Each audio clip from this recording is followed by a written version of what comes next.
always forget it too. Okay, recording. All right, bucket list. Hi, okay, so I'm Elizabeth. Been with Usborne since October. Can you guys hear me? I'm not sure. Yes. Okay. Leah is my team leader as well as my director. And my bucket list, I've traveled to every continent except Antarctica. And I would love to go to Antarctica. It sounds weird, but there's a friend of mine. The two of us want to go, and our husbands are dead set against it, but we are bound and determined to get there at some point. When the year she turns 50 and the year I turn 40, that's our goal. We've got 7 years ago. That is amazing. So yeah. I don't have one that good. Yeah. Oh, Miranda, how about you go? Yeah, I definitely have a hard time following that up because Sorry. how about I just would like to see like all of the US, like I'm not even gonna attempt all the continents, but just like all 50 states would be awesome, or even just kind of I've never been to like the East Coast, and so I'd love to just travel more. You have a million places to stay. I know. Right? I know. Come to Charleston. Bring all 3 kids. Asheville. Oh, goodness.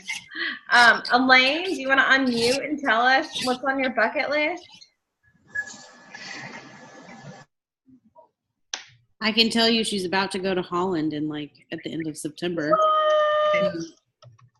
I will tell you, I'm eating dinner because I have to do the pecan side in a few minutes. So that's why I took my video away, because I thought you didn't need to watch me eating dinner. But anyway, I really don't have a bucket list. I can't think of one thing that's on my bucket list because I live my bucket list every day.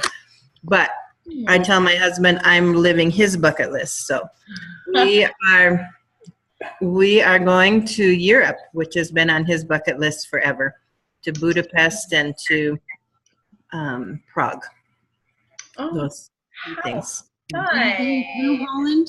We're going to Holland and Germany and Austria and Czech and a lot of other places too. So excited. And that's in September, Elaine? September. Mm-hmm. Oh my wow. God. So fun. September. What? Oh, yeah. All right, Leah. I don't know that I have anything that's specifically on my bucket list, but as everybody else has said, it's all about traveling for me. So I would love to go to Alaska. I have absolutely no desire to ever go to Hawaii. I don't know why. It's just never it's like on everybody's list, and I just would love.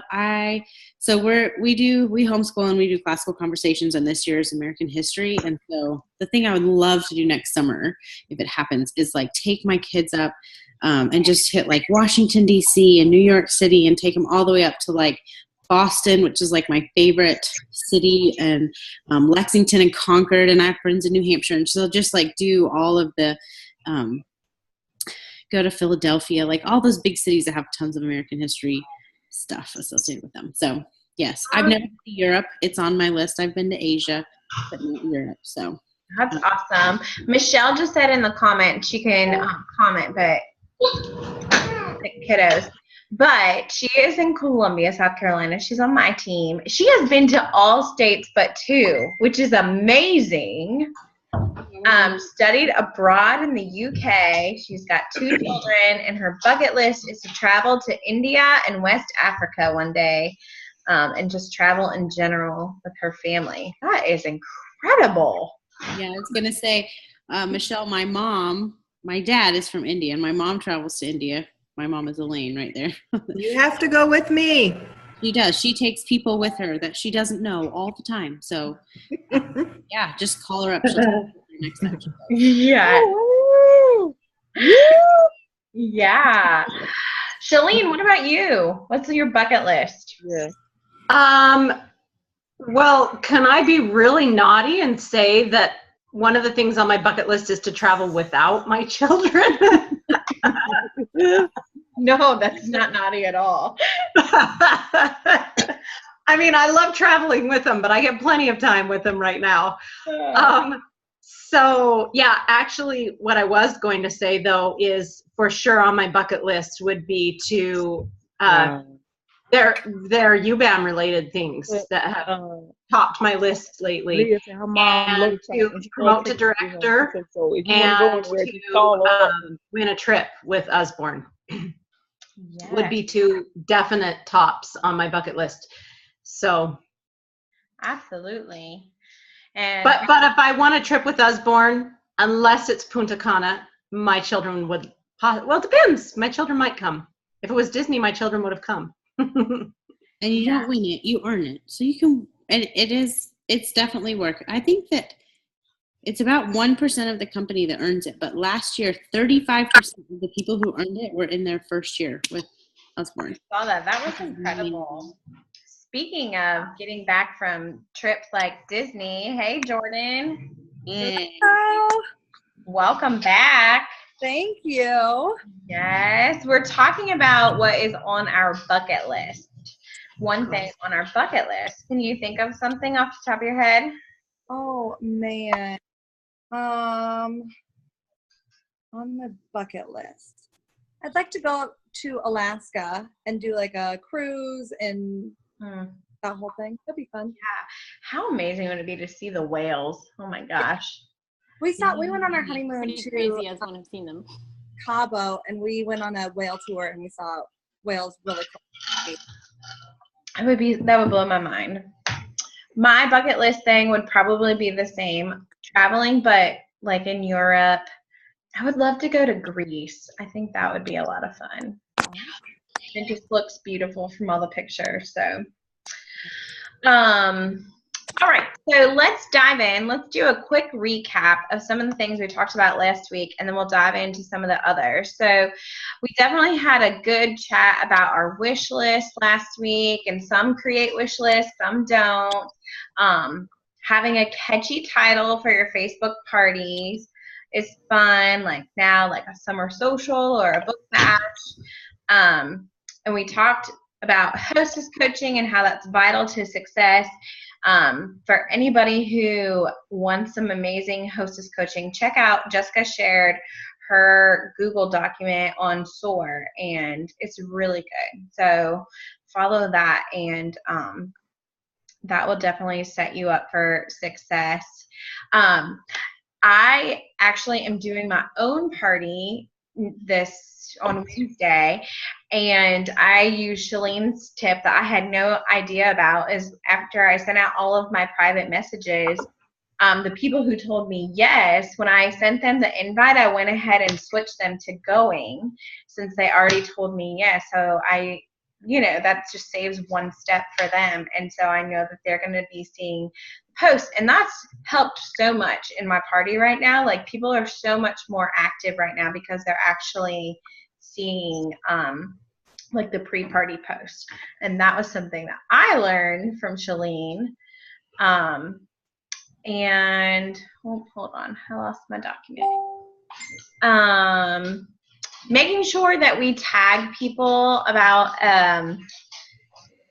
in at least one post pre-party, maybe even the day of, to do that, making sure it's a private event. We have talked a lot about inviting the right way, making sure there's no more than 50 people, and aiming for like 25 people to RSVP, making sure we're using an image for each post that we have,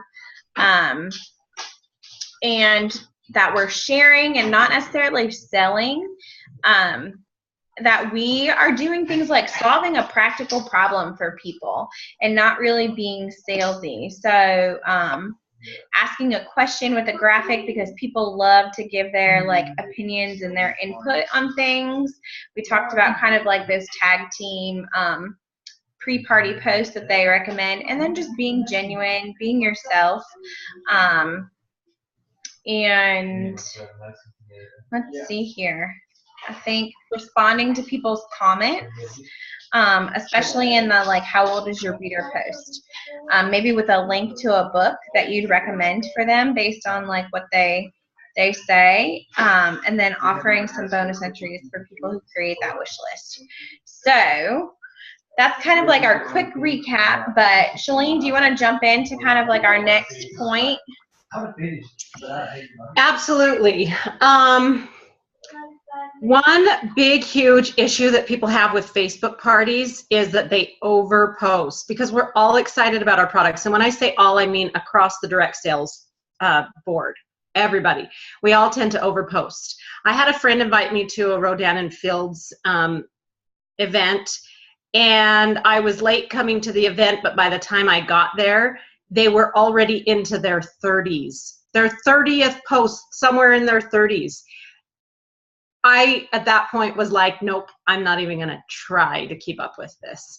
And so okay, does anybody know the recommended amount of posts that Tag Team recommends that we have in a Facebook party? Is it no more than 10? I don't know. 5? Oh, that's right. I think you're right. Yep. 5 posts. And how do we share? And we've got a particular problem with Usborne because we have more product than I believe any other direct sales company out there. We've got more to share than anybody else. And so it's really hard for us to just narrow it down. But we need to, because people don't care as much as we do about our stuff. And if they do, they're going to join and learn about it anyway. So we have to keep it to 5 posts, and we'll talk about how to do that with some of our suggestions here coming up. So go ahead, Brandy. Sure. So just a quick tip, how long should a Facebook party last? And it should be around 30 minutes. And sometimes that can be a challenge to do. But I know when I first started doing the Facebook parties, they were an hour long. And an hour is a long time for people to hold their attention. So I kind of like, even for myself, that the recommended time is 30 minutes. So. Yeah, I remember when we first started doing Facebook parties, and they all had, I remember when we used to say no more than 15 posts, and then it was no more than 10 posts, and now it's 5 posts, ladies. So things evolve, and we have to evolve with the internet.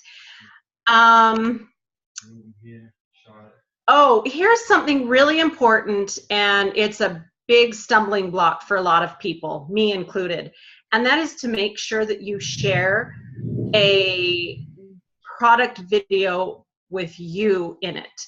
Create your own product video, even if you only do one of, top 5.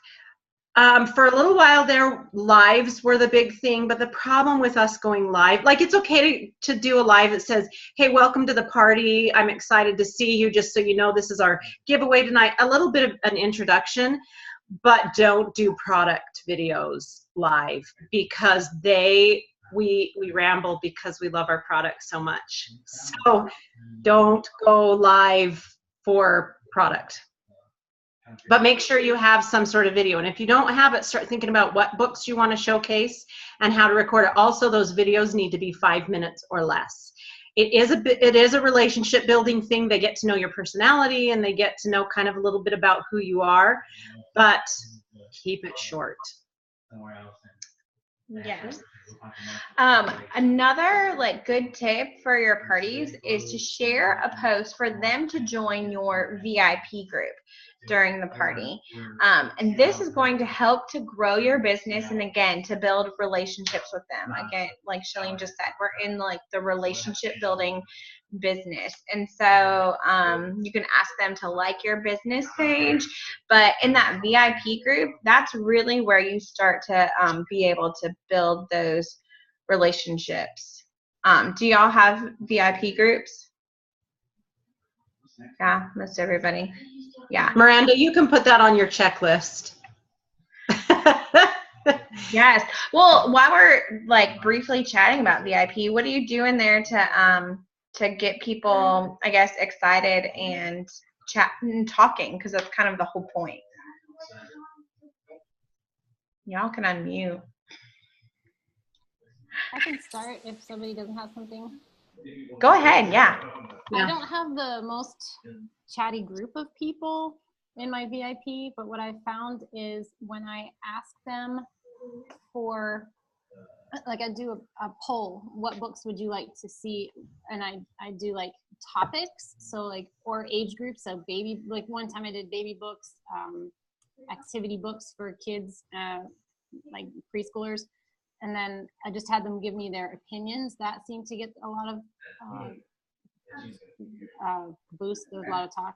And then when I've done flash sales where I've had some inventory and I just say, hey guys, live flash sale tonight, and just post it up there, I get a lot of people, I want to buy that. So that's what's worked for me. But yeah, I haven't had a chance to, I've tried a few other things, and my group of people looks at all the posts and will comment once or twice, but they don't do, there's not a ton of chatter. So I might have better suggestions. Yeah, I definitely find people comment a lot on things that they can give their opinions on, even if it is stuff that is completely not book related. Like, Yes. which is fine because it you know, just leads to that conversation to help build that relationship. So I think the tag team talked about this at convention, but people seeing your posts is based on their reactions, not their comments. You look like you're about to say something, Jordan. Do you want to say something? No, Miranda's about to show me her baby. Oh, Oh, that wasn't long enough. no, it was not. Hold her right up in the camera. Oh, hi, Laura. Yes. She's so sweet. Oh. So fun. so sweet. My husband wanted to like do a thing, like he was like, oh, they want to see the cutest person in their house, and him lean in, and I was like, no. He wanted to do a whole comedic, but yeah, he's my sleeping girl. Oh, Cute. Oh God. you better wake that girl up or you're going to be up all night long. Right? Not at this point. Well, yes, at this point. Yeah. Okay, Facebook VIP group is really something that we could spend the whole time on, but we need to try and get through this. I was just going to say, one thing I've got good reactions from is if I've followed a couple like literacy based pages, and so actually sharing their posts, just because you're sharing somebody else's post, it just seems to get seen a lot more. And so all sorts of stuff from like this, I had one recently that was like this barber in Michigan who cuts hair for kids and makes them read a book to him while he cuts their hair, stuff like that. Like people care about that kind of stuff. So anyway, just kind of fun. That's fun. All right, Shalene, you want to head into the next one? Yes. Okay, this is a really important one. You can give them multiple ways to shop. Not everybody is internet savvy, although a lot of people who will attend your parties are, but I find at most of my parties that there's at least one person who really doesn't know what they're doing. And so offer that they can shop on your e-commerce, because the people who are internet savvy probably just prefer to do that. But also one thing that's really good is make one of your 5 posts or your shopping post itself about 30 slides or less of some of our top books, which is really good if you do like slides of the mini catalog. Keep them $40 and under, which was a tag team tip, but for us that's pretty easy. And tell them that they can message you their order, or if you want to do this, create a Google form or a Jot form for them to create their order on. This is also good if the site goes down or it's slow, like for those upcoming fall months. If we have any problems with the site, it's always good to have a backup.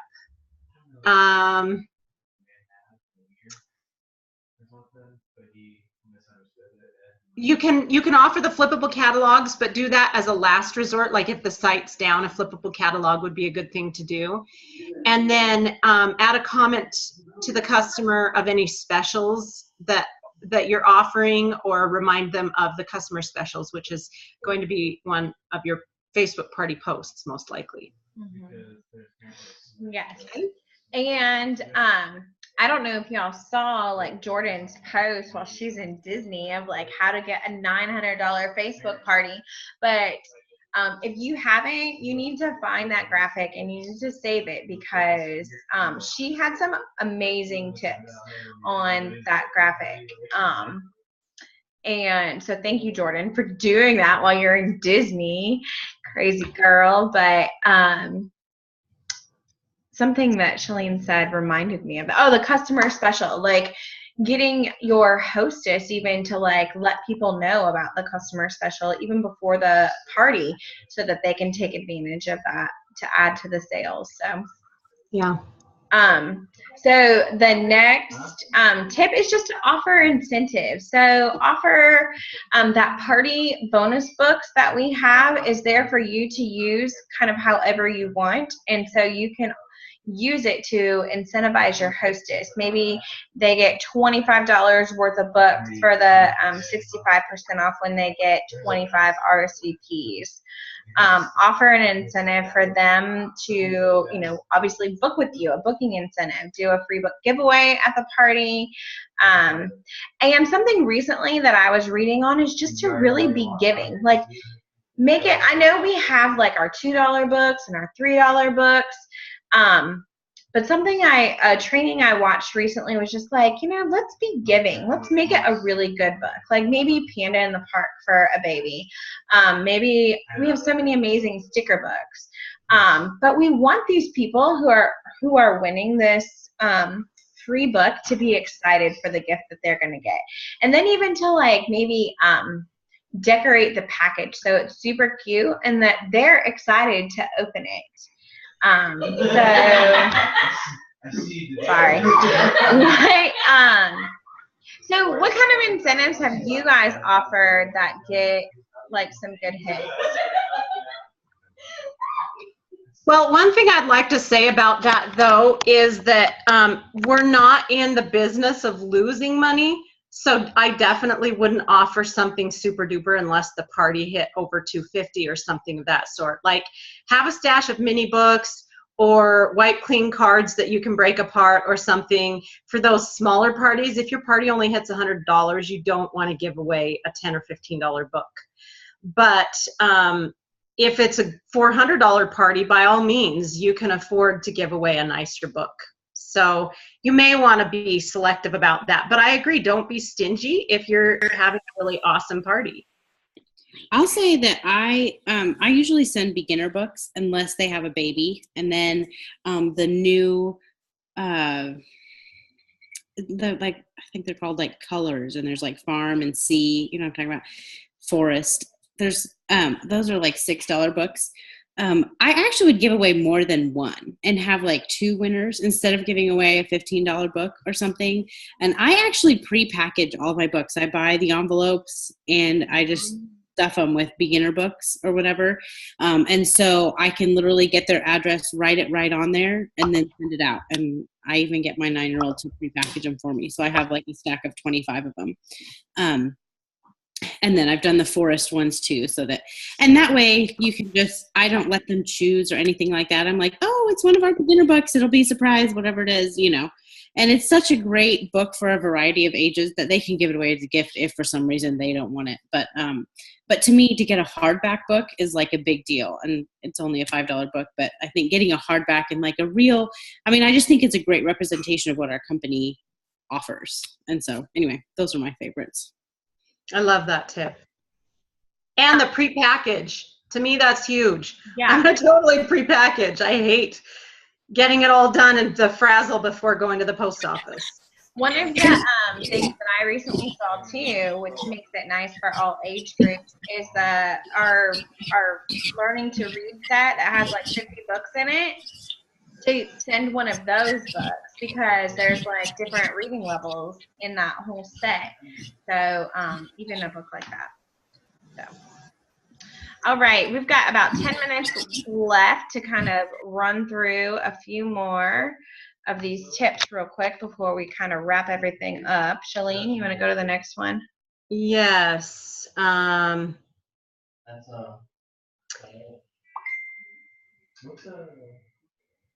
Okay. When somebody responds that they want to book a party, tag them and tell them that you're sending them a private message so that they know to check their messages. And then when you send them a private message, be super excited and then tell them, give them like 2 or 3 open dates that you have. Make sure you give them a date. Don't say what date works great for you. Don't let them get back to you if you can avoid that.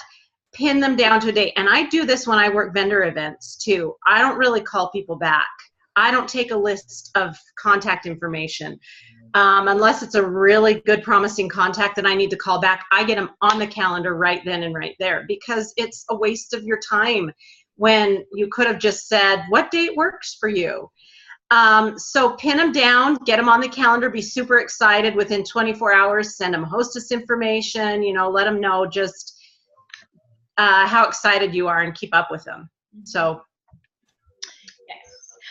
Something else that people have started doing is creating a Google form, like a survey, to get feedback from the party. It's really helpful because it's just nice to get people's feedback and see what they enjoyed about the party or maybe what they would suggest changing. And then it's also just one other opportunity to see how interested these people are in maybe booking their own party or learning more about the business opportunity. I find that I have a Google form, and I have people who don't comment on the post in the party, but then they comment that they're interested in learning more on the Google form, either about hosting or about the business. So I found that really helpful. And also just to make sure that we continue to engage even after the party is over, that we can track info by exporting guests into a spreadsheet, and you can print it off if you want, or you can save it just on your computer and maybe take notes for each guest, like what their kids' names are, what the ages are, where they're from. You can note if they order or how much they order, or even what they order. So if they're interested in hosting or if they're interested in the business.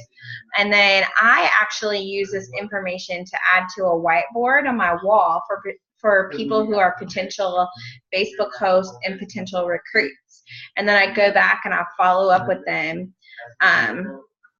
And what the recommended amount of times for us to follow up with people, believe it or not, is 5 to 7 times. I know it's so easy to stop after like 2 or 3 times of maybe sending people a message and not hearing that from them, like they don't reply. But the studies have shown that when we continue to follow up and are consistent about that in between 5 and 7 is when we get that yes answer. So please don't get discouraged as you're booking your parties or as you're adding, looking to add people to your team, and just to keep pushing through. On note, one of my new recruits just got a new recruit because of persistence. I met my recruit from her new recruit's party. So I tried to get her to join before her party. She didn't want to join then. Then my new recruit joined. She tried to get her, and she's followed up with her like 3 or 4 times since, and just knew it would be perfect for her. And she's finally joining now. I think. That's so awesome. Yeah, there's like a statistic that 48% of salespeople never follow up with a prospect. 20% make a second contact and stop. 12% make a third contact and stop, and only 10% make more than 3 contacts. 2% of sales are made on that first contact.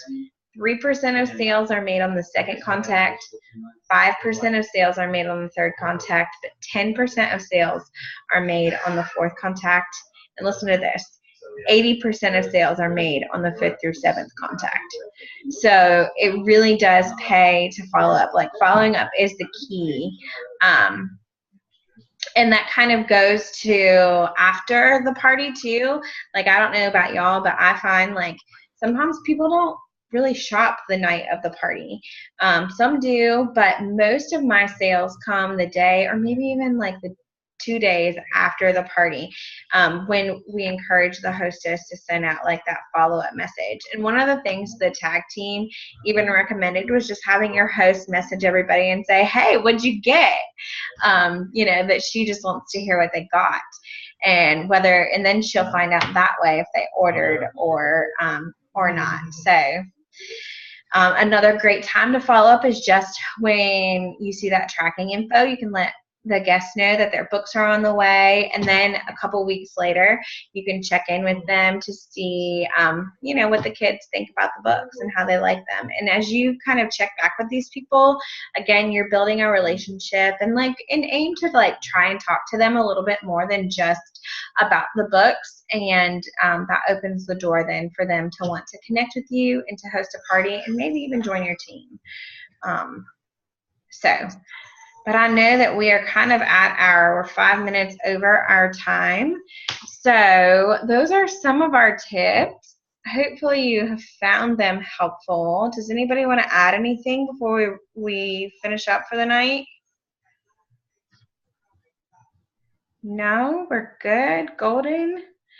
I guess the last thing that I will say is just to make sure that you're thanking people, whether you do it in a private message to them or whether you're posting it on the event. And also something that the tag team recommends is sending a video message thanking your hostess after the party. And when you make her feel special and appreciated, she's going to remember you, which is the key to you being her book lady. Those are kind of all the tips, I guess, that we have. Shalene, do you have anything else before we wrap everything up? You've done a great job. Thank you so much for putting it together and for making it concise. I'm sure things will give us another year and things will change drastically again. Thank you, guys. All right, ladies. Thanks so much for taking the time to be here tonight, and we'll chat with y'all next week. Bye. Thanks, ladies.